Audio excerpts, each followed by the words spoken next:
उमरिया जिले के ख्याति प्राप्त बांधवगढ़ नेशनल पार्क में फिर एक बार एक और बाघ की मौत का मामला सामने आया है।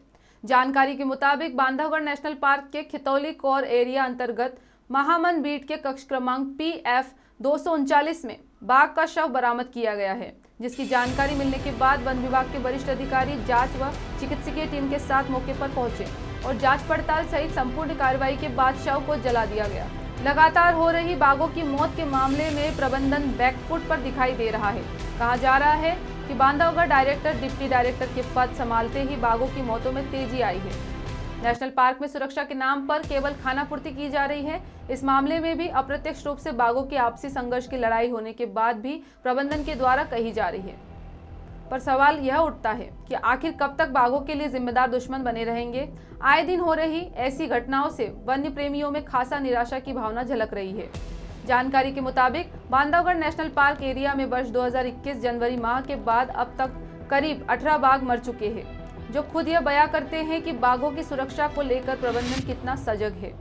इस संबंध में बांधवगढ़ नेशनल पार्क के जिम्मेदार अधिकारी भी खुलकर बयानबाजी नहीं कर रहे, जिससे यह प्रतीत होता है कि कहीं न कहीं प्रबंधन इस मामले में दोषी है।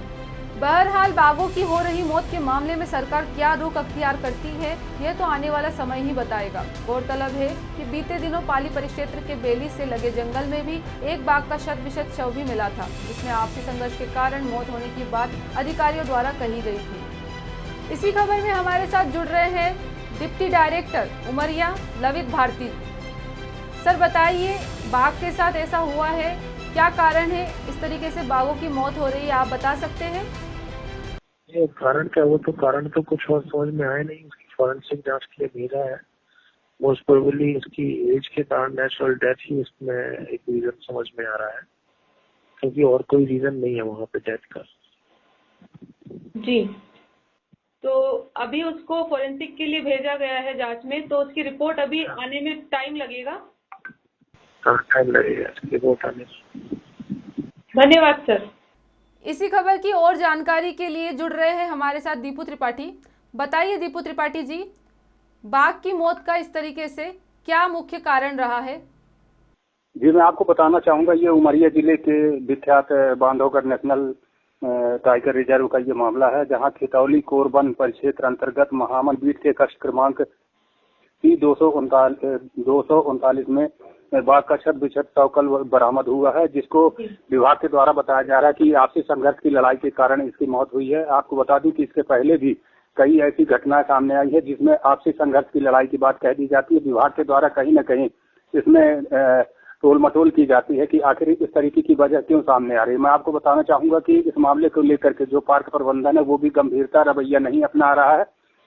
इसके साथ ही पाली वन परिक्षेत्र के अंतर्गत लगे बेली बीट से भी बीते दिनों एक बाघ का शव छत-विछत हालत में सड़े हुई अवस्था में पाया गया था, जहां आपसी संघर्ष की बात कही गई थी। लेकिन ताजुब की बात तो यह होती है कि आए दिन इस तरीके की बाघों की जो संख्या है निरंतर घटते जा रही है। वही वन्य प्राणी को संरक्षित करने के लिए तमाम व्यवस्थाओं का दावा किया जाता है, लेकिन कहीं न कहीं इसमें जो शासन प्रशासन है वो चूक करता नजर आ रहा है।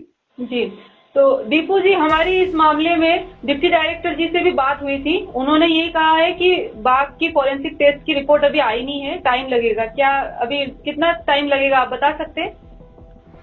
देखिए, इस संबंध में जब मीडिया कभी भी मुखातिब होना चाहती है, जो वहाँ के अधिकारी होते हैं, तो उनसे ये कहा जाता है कि फॉरेंसिक टीम और एक्सपर्ट की टीम आई है, उनके जांच के बाद ही हम इसमें कुछ कह सकते हैं। लेकिन कई बार स्थिति ये देखने में आती है कि आखिर बाघ की जो छत-विछत हालत मिलती है वो उसकी मूल वजह क्या होती है। मैं आपको बताना चाहूंगा, ये जनवरी माह 2021 से लेकर के अब तक करीब 18 बाघों की मौत का मामला सामने आया है, जो काफी चिंता विषय माना जा रहा है। लेकिन इसमें विभाग के जो आला अधिकारी हैं उनके द्वारा कोई भी ठोस पहल नहीं की जा रही है। आए दिन देखा जाता है कि वन्य जीवों की जो शव है वो कहीं बरामद होते हैं, कहीं भालू मिलता है, कहीं बाघ के शव पाए जाते हैं, कहीं अन्य वन्य जीव के पाए जाते हैं।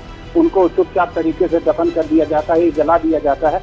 उसमें खुल करके अधिकारी कोई भी बयानबाजी भी नहीं करते हैं। तो ये देखने में लगता है कि इसमें कहीं न कहीं इनका जो ढुलमुल रवैया है वो लगातार बना हुआ है। जी दीपू जी, जुड़ने के लिए बहुत बहुत धन्यवाद।